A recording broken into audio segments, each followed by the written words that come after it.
Yo, what's shaking, everybody? Welcome to another edition of the Orange Bloods Texas Football Channel. I'm Jeff Ketchum, joined by Anwar Richardson. It's a Monday. It means it's time for an Overreaction Monday show.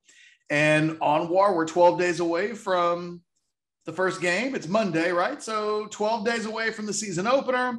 The second scrimmage is in the books on Saturday, and yet my biggest overreaction, if you will, on a Monday.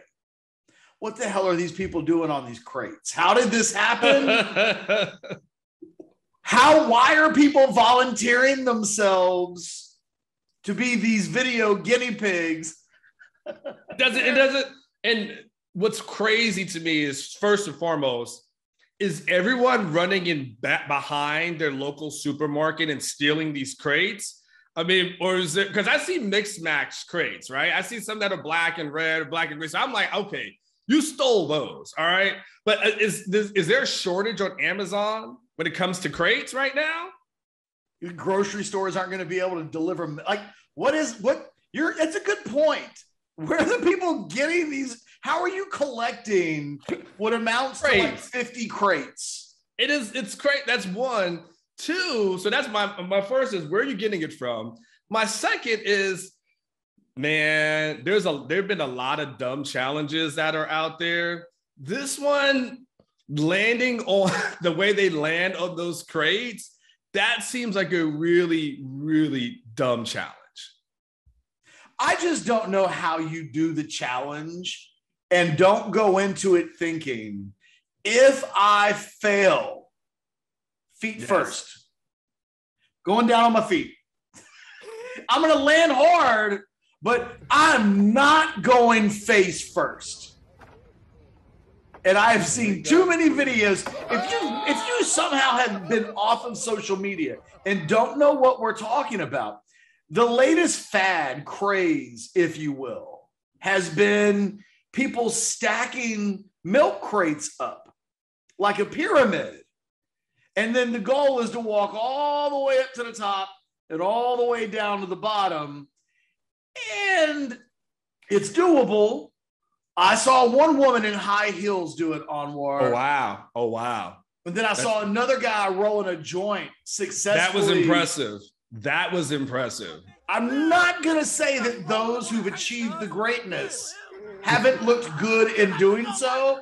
I just don't know that the rub is worth the squeeze, because the failures, oh man, like some of these people, this is going to be their 15 minutes of fame. Yes. Like, Junior. Remember when Junior got up on top of the milk crate and then started to shake and then fell face first and landed and broke his neck? Like, come on. Okay. Yeah, it's a good overreaction. I needed to get that out of my system. I like it. Because by the end of last night, I kept making these ooh sounds in front of my computer, and I could hear my daughter from 20 feet away tell my wife, he must have been watching another milk crate video, at which point I knew I'd seen two. When your 7-year-old daughter has got your search engine stuff down. Yeah. Anyway. Yeah. Any overreactions for you as we get started on a Monday? That was a great overreaction. No, man, we are inching along, man. I mean, there's, with this upcoming week, I think we'll talk to players on Tuesday and Thursday, if I'm correct. First day of class begins on Wednesday for the guys. And, we are less than 2 weeks away from the season opener versus Louisiana. The only overreaction I may have, and may be worth discussing, even though I haven't done mine yet, your column. You kind of put out like a win total, and you had a lot of predictions that might be worth discussing today, but we can overreact to those. But I don't know if that's a separate show, or maybe that's this show, which is talking about some of the, because you put it at what, 8.5? Correct. Yeah, but you didn't give the actual win total. I did. What was what was your prediction for the season? 9-3. 9-3. Okay, that's right. You did go 9-3. 9-3.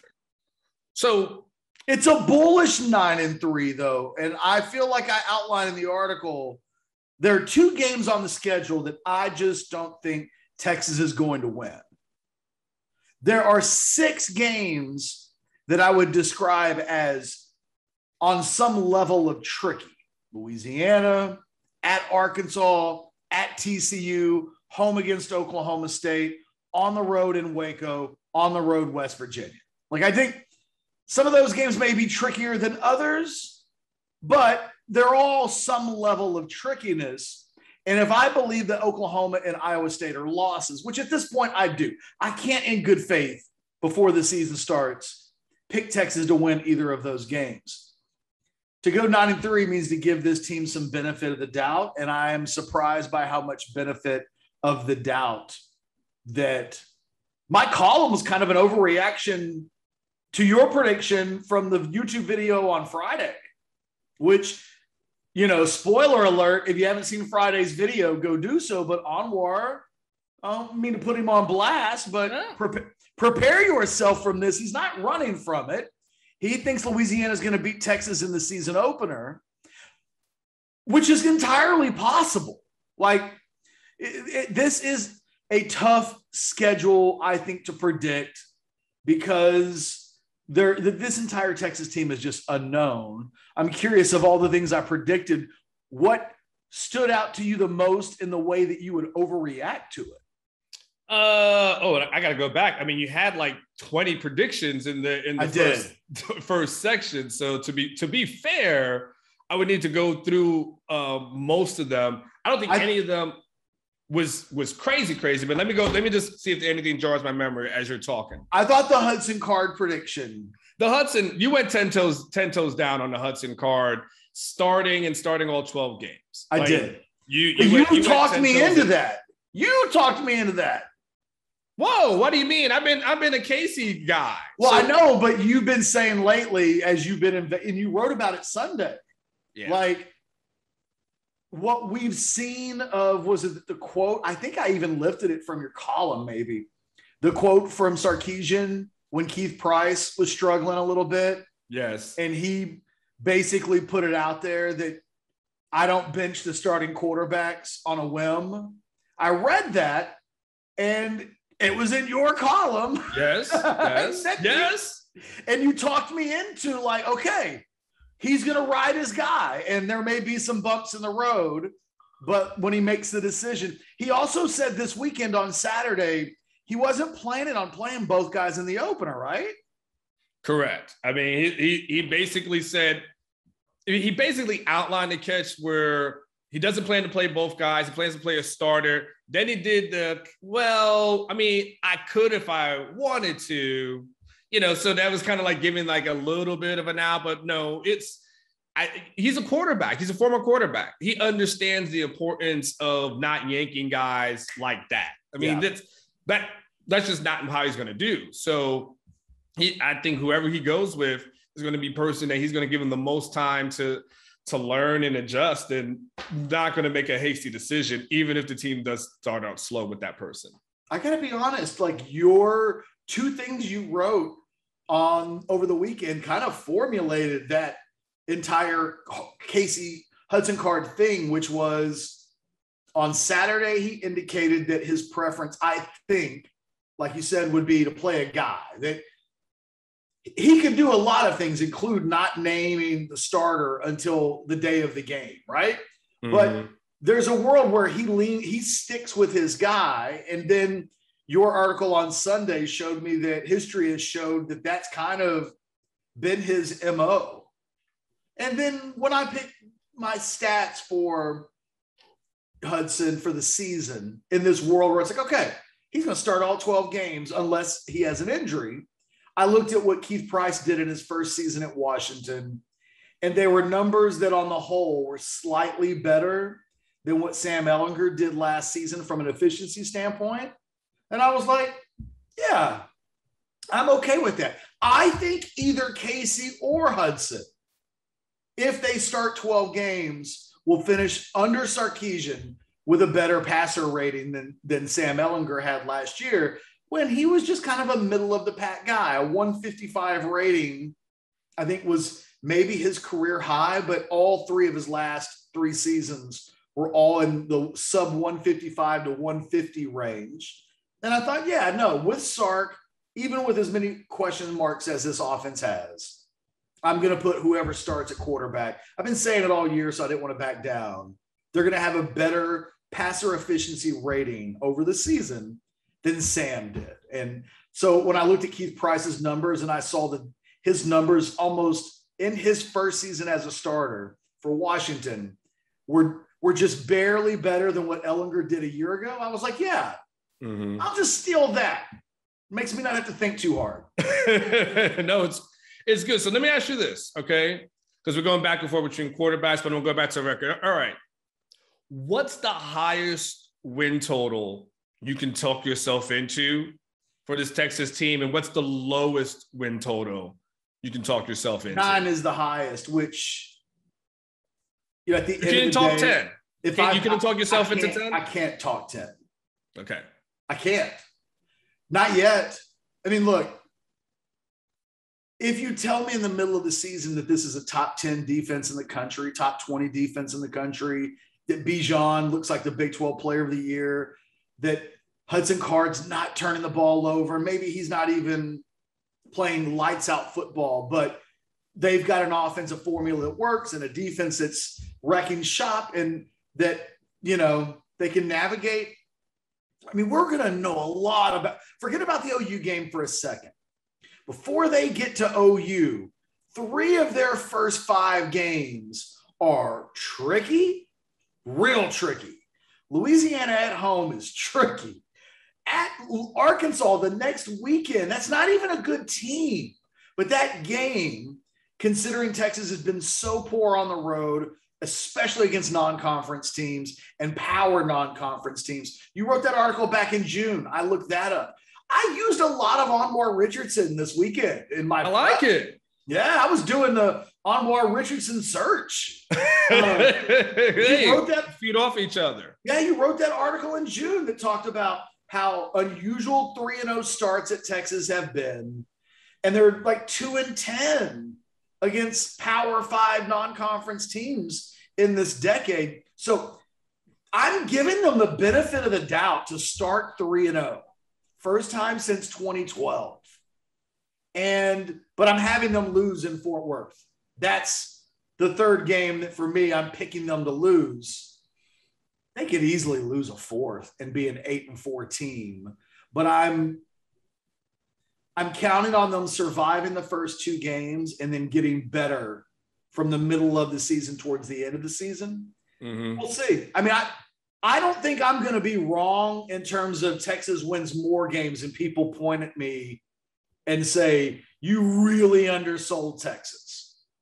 I think there's a chance that I could be off by a game or 2 on the positive side, that they go 8-4. I don't think they're going to go 7-5. My God, Orange Bloods will be a disaster zone if that happens. Oh my gosh. But 8-4 could happen. Like I said, 8.5 is the number.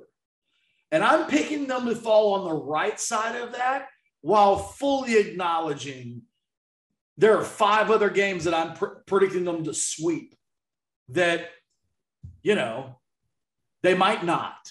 And I just have a hard time saying, yeah, they're going to beat Iowa State and Oklahoma. So I could talk myself into 10. I'm not saying that's what I would predict, but I can talk myself into it. And here's how I can talk myself into it. I can talk myself into saying Iowa State is probably a clear loss. Like, I think it's one of the things you had in your column, Ketch. How many guys could go to the NFL off this year's team?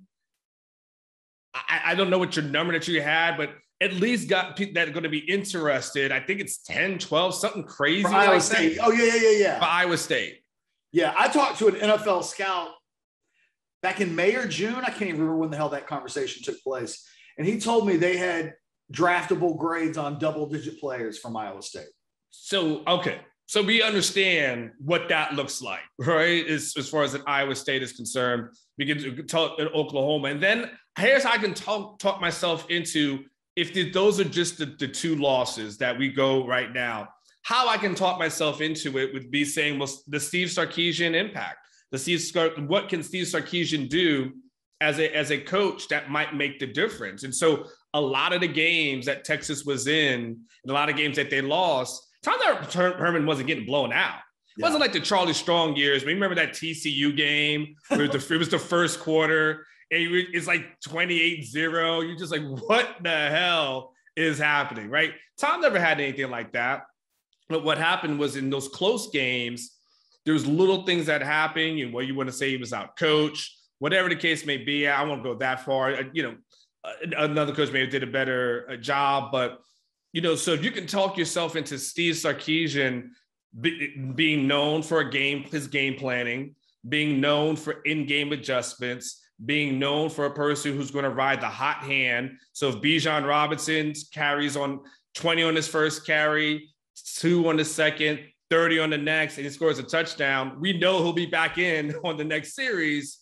Whereas in previous years, we may not see Bijan again until another quarter or two. So because we know he's going to play the best players, because we know he has the in-game adjustments, and because we know these previous games have been really close, I can talk myself into that. I can absolutely say 10. Now, I'm with you.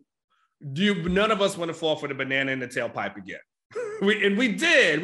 We fell for the banana in the tailpipe with Charlie, especially in year one. We fell for the banana in the tailpipe with Tom in year one. And so I get, like, I don't want to do it either. And my number will probably be in that 8-9 range. But I could talk myself into 10. I think this is not going to be a popular thing to say on the video. Part of my thing with putting them at 9, you realize that 9-3 would be the best season of Steve Sarkisian's head coaching career. I mean, that would be, the thing is, Sark has been a great offensive coordinator, but as a head coach, like, he hasn't yet proven, he hasn't ever had a 10-win team. So the best head coaching job in his career, and that's a little unfair because he goes and he takes over the Washington program and they start at 0.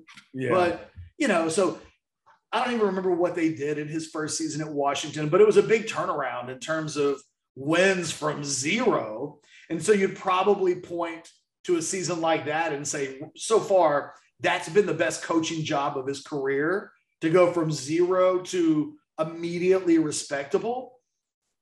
But he hasn't yet proven as a head coach that he can win all of the games on his schedule that he's supposed to win as a head coach. And that has been a little bit of a bugaboo in his career. He's lost games as a head coach that you would go, oh, I don't know about that. Like, why are you losing that game? So there's an evolution that has to take place. And a part of that is at the head coaching position, where we talk about better game management than Tom Herman from a year ago. When we talk about finding a way to beat TCU, and win your games on the road and win your non-conference road games. Yes. Like, when we talk about all of these little things, I feel like it's the offense, it's the defense, it's this coaching staff all together. And it's a really big, to me, you just sound like a homer. If you're giving, you're like, yeah, they're just going to do it all. I believe in Sark so much. I feel like this has got to make Texas fans feel a little crazy. I feel like a big homer and going 9-3 and like a little bit. And, but I think Sark is good, but I can't just say he's going to be great. And I think that Texas fans need to buckle up for the fact that I think at the end of the season, this team will be the type of team that I think will be really good. Boy, I bet Texas would love a rematch with Oklahoma in December. I don't know that they're going to get that, but I think they would love that in December. I wonder just how much time it takes for this team to get it's not going to be really good against Louisiana. I don't believe that. They got to be good enough, though, to beat Louisiana. When both sides of this ball, of this team, come together at a time where they're really good, to me, is the $1 million question with this entire season. I tend to think at some point this year it happens, but I think, naive to think that you sprinkle a little bit of water on the plant and you've got an instant top 10 level football program. Yeah, it's definitely hard to do that. And look, you know, you can point to his success, you know, at Alabama, but sometimes it's easy to be Scottie Pippen to Michael Jordan, right? When you're coaching with the greatest coach of all time, sometimes it's easy to look good. I mean, it just is, you know. But the question becomes, what do you do when you got to do it by yourself? When you got to be back on your own? Charlie Strong won a national title. You know what I'm saying? It's that. So you can't. An assistant winning a national title, a coordinator winning a national title. Tom Herman won a national title under Urban. So, you know, it'll be interesting to see what did he learn from Saban? What did he take from that? And then was he able to be a student and then can implement it on his own as a game manager? If he's able to do that and is able to have learned a lot, then sure, then this coming to Texas is definitely maybe give you a resurgence. But no, we can't ignore that. Yes, he did turn around in Washington program, but he was there for several years. And at some point, you can't just be like, well, you know, 5 years ago, the only one, you know, they didn't win any games, you know, and it's like, all right, but here you are 4 years later, you know, and then, like you said, I think USC had the most wins at that point and then started off slow the following year and the rest is history. So I'll be interested to see how it translates in the, but if he did learn and was able to catch Saban's, you know, guys and Saban's disciples, there ain't no bunch of them out there that you're saying, man, they're killing it in college football. I mean, there's a few. You'll give you your Kirby Smarts and maybe Jimbo was under for a while. There's a lot of other guys who are just okay. And so we got to see if Sarkisian ends up being that upper echelon of a Saban disciple as opposed to the other guys. Because, Ketch, we know one thing. None of those guys are beating Saban when it comes to playing against him. That's for damn sure. So we'll see what happens, you know, this upcoming season. But if you're a Texas fan, last I'll say on this, if you're a Texas fan, though, you gotta have hope, right? You got to believe that he's the guy. You got to believe that he's the guy that can turn it around. And like I said, maybe if he does little things differently, like, I don't know, take the points versus Iowa State. Maybe when he does little things like that, runs the Bijan, runs your wide top receivers, maybe that makes a huge difference. What other overreactions do you got on an Overreaction Monday? Manny Pacquiao had a great career. Loved him. Got to see him many years ago, many moons ago when I was a boxing writer. I got a chance to cover Mike Tyson versus Lennox Lewis in Memphis. It was actually in the Pyramid. Yeah.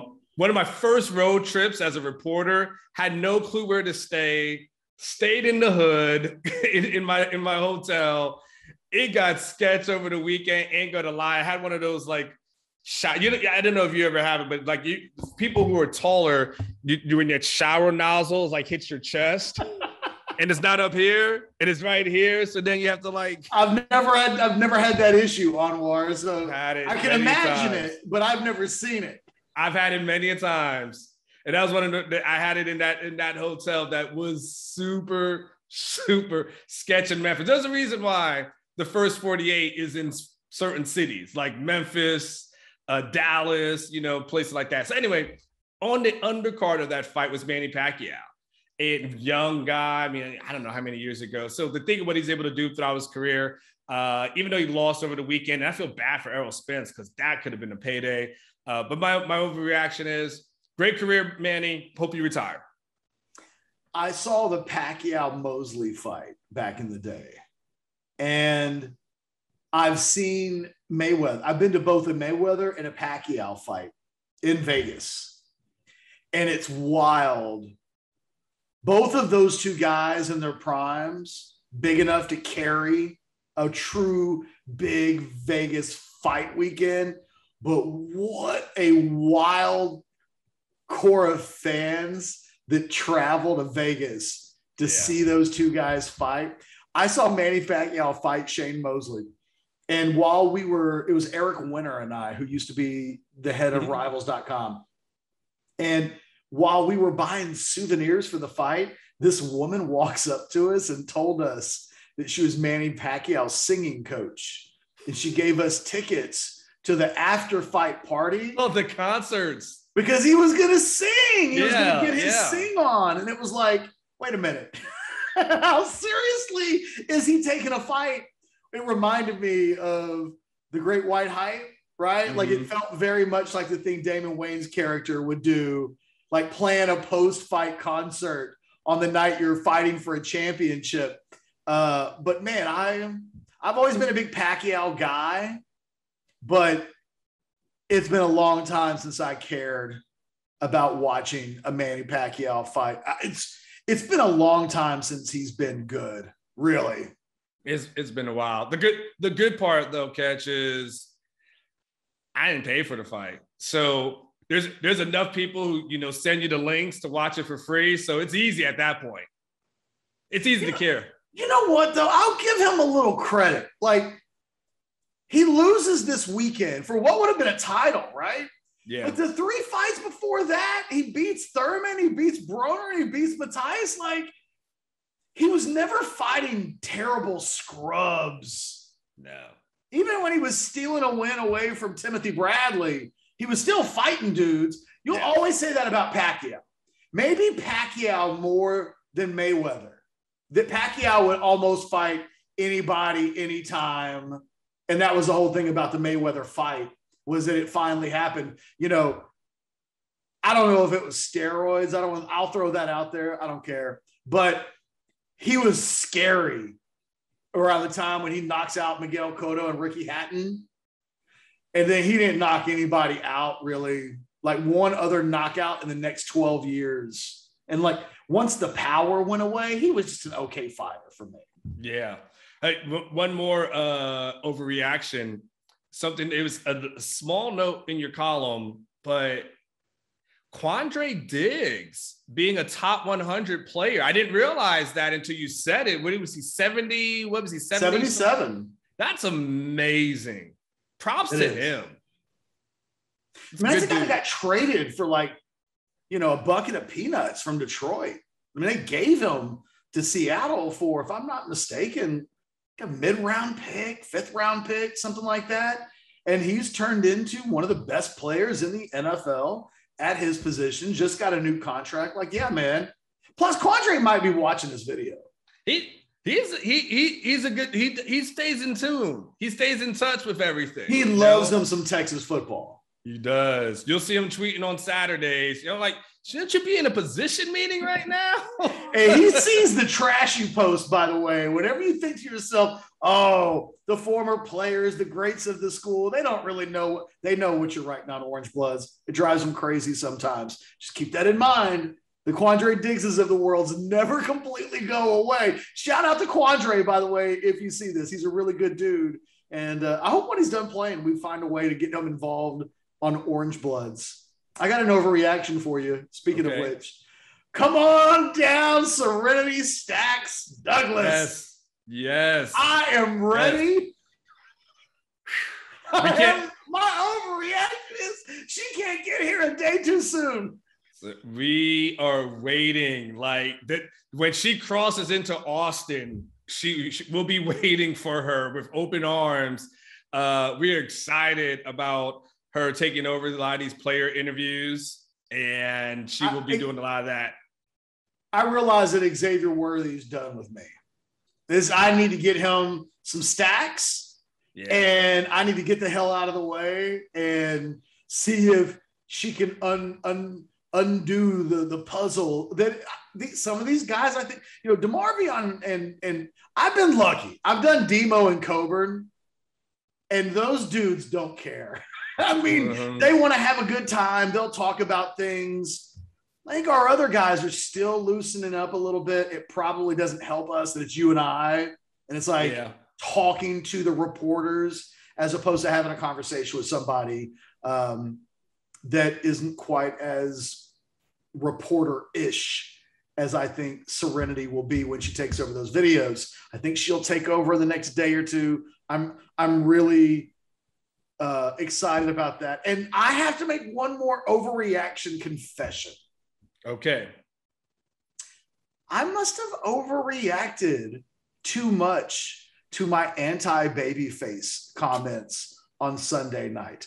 I don't know that I'm wrong about in a singing competition, if I can listen to one person's own personal music over the other. I don't know that I would take Babyface over Keith Sweat, but I was surprised at it was more 50-50 than I thought it would be. I thought it was, although I will say, the College Football Writers Association very much in favor of Babyface. I didn't expect to have Bruce Feldman coming out of nowhere along with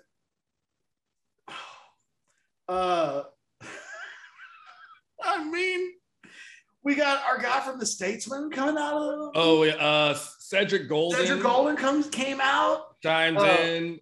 Billy Lucci came in. Lucci chimed in. I didn't see that one coming, but Billy, there was who was the other guy? It was another guy. Can I just ask you a Babyface question? When did you get into Babyface? Man, I've been since he came out. You got to think like this is an era of for young people won't know what the hell I'm talking about right now, right? But there was a time back in the day you would have to tape stuff off the radio with your cassette. Like that's how you got music, right? And then so on the Sunday nights, the Quiet Storm would come on in your respective cities, and you would have to tape it. And so like Babyface would be the thing of your little mixtape. And so I always liked Babyface even before. I forget the group he was with a group before he went solo. So always been a huge fan of him. It was in.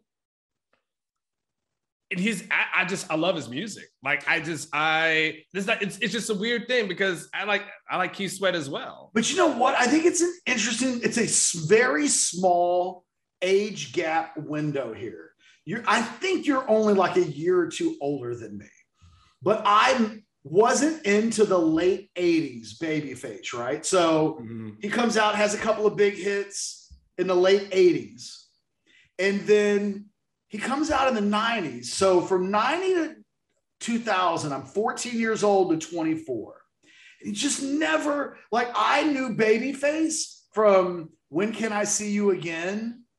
And which was it's a banger. It's an all-time great song. I think it won the Grammy that year for Best Song. And I can remember buying Babyface's album for that song and never really listening to the whole album. And then there wasn't really, for me, another Babyface 90s thing, but there's no question that post 2000 to 2021, so the last 21 years, he's been putting out better personal, Keith Sweat's a very dated thing. Late 80s, early to mid 90s, shut it down.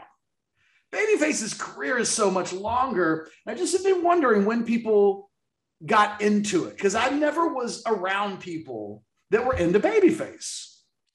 I mean, maybe it's a regional thing. I don't know. But yeah, if I say H-Town's Knockin' the Boots versus any song in Babyface's own personal catalog, not talking End of the Road by Boys and Men or any of the other 5,000 number one songs he wrote, just his music. You taking a banger like Knockin' the Boots, or you taking, because it may be I'm taking the banger club song, whereas it feels like Babyface is a little bit more of a chilling out, mood, hangout kind of thing. He's typically just singing about how much he loves and wants to tell some woman he wants to love her. Well, here's the deal. You got to think atmosphere-wise, right? Yes. So, it's about, hey, you've got company at the place, time to play it. If H-Town Knockin' the Boots comes on right away, you might scare her off. You're not going to scare her off with Babyface, right? Because she may or may not know, she's like, you guys are chilling. And then you put that on and she's like, oh, you think this is about to go down? I'm out of here. Face comes on, she's going to be like, hey, pour us a little bit of wine. I'm going to hang out for a little while. So Knockin' the Boots is going to be with someone that you're probably more established with. You know, my thing about the music, I always went older. That's where I'd play my Teddy P or some Marvin Gaye or something like that. Real quick, I once had a girl break up with me at the Travis County Fair while I was on the things that go in the air. What do you call it? Ferris wheel? Ferris wheel. Thank you. Yeah. Don't know why I couldn't think of the word Ferris wheel. We're at the top of the Ferris wheel. And R. Kelly's It Seems Like You're Ready comes on, right? Which is a mood song if there ever was one. Boy, if there ever was one. If there's ever been a mood song to turn on. So we're not like making out or anything. We're just sitting in the Ferris wheel and that song is playing.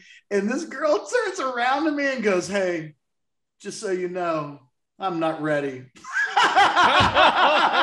that was it.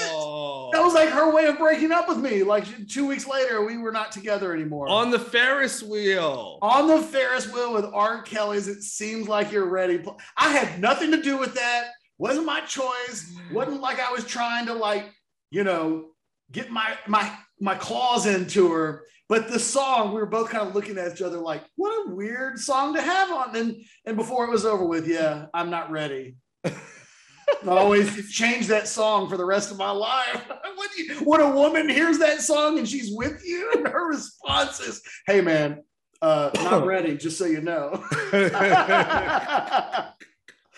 All right, dude. Good times. All right, look, for myself and Anwar Richardson, we needed a little bit of levity on a Monday. We can't overreact passionately like we're Arsenal fans reacting to English football, soccer, if you will. Hit the like button for us. Subscribe to the channel. You guys won't believe this, but Anwar and I pay attention to that number every single day. We look to see how many subscribers that we're adding. If you haven't done it already, think of it as a personal favor to him, not so much me, just him.